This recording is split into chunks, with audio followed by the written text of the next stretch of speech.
大家好，我是家宝妈妈，今天将和大家分享用草莓和巧克力来做好吃的。做法简单，却非常的好吃。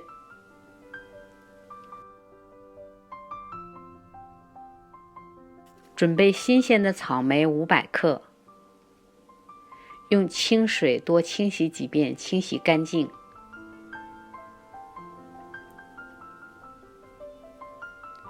控水，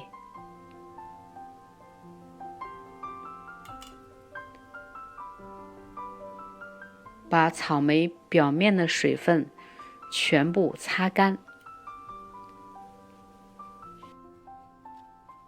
巧克力的表面水分擦干了以后，融化了的巧克力才能容易粘牢固。我们准备一些牙签儿，把牙签从草莓的下方一个一个的插入进去。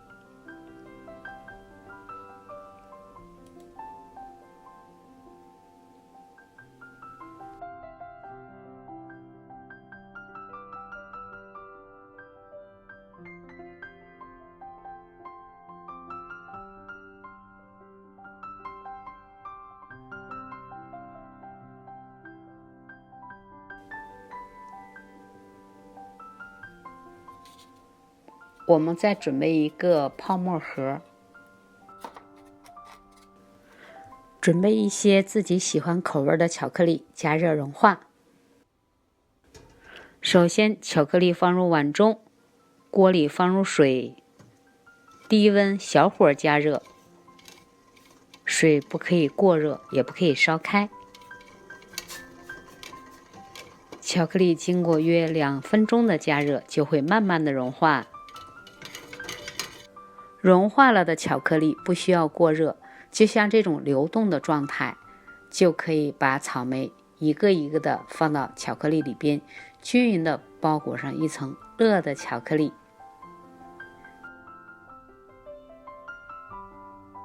接着我们进行装饰，按照自己喜欢的图案来装饰就好。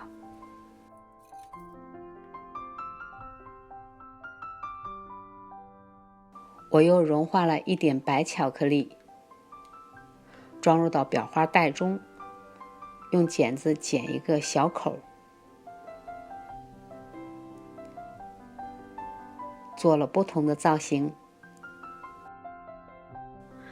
巧克力草莓吃起来非常的爽口，里面酸酸甜甜的草莓，外边包裹了一层硬硬的脆脆的巧克力外壳，大人孩子都非常的喜欢。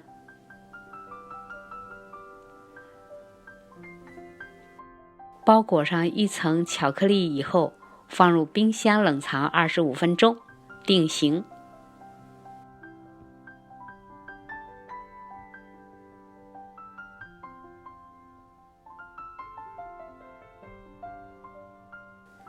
冷藏定型后的巧克力草莓真的是好看又好吃。喜欢的朋友请不要忘记关注、点赞、留言和分享。感谢收看，下期再见。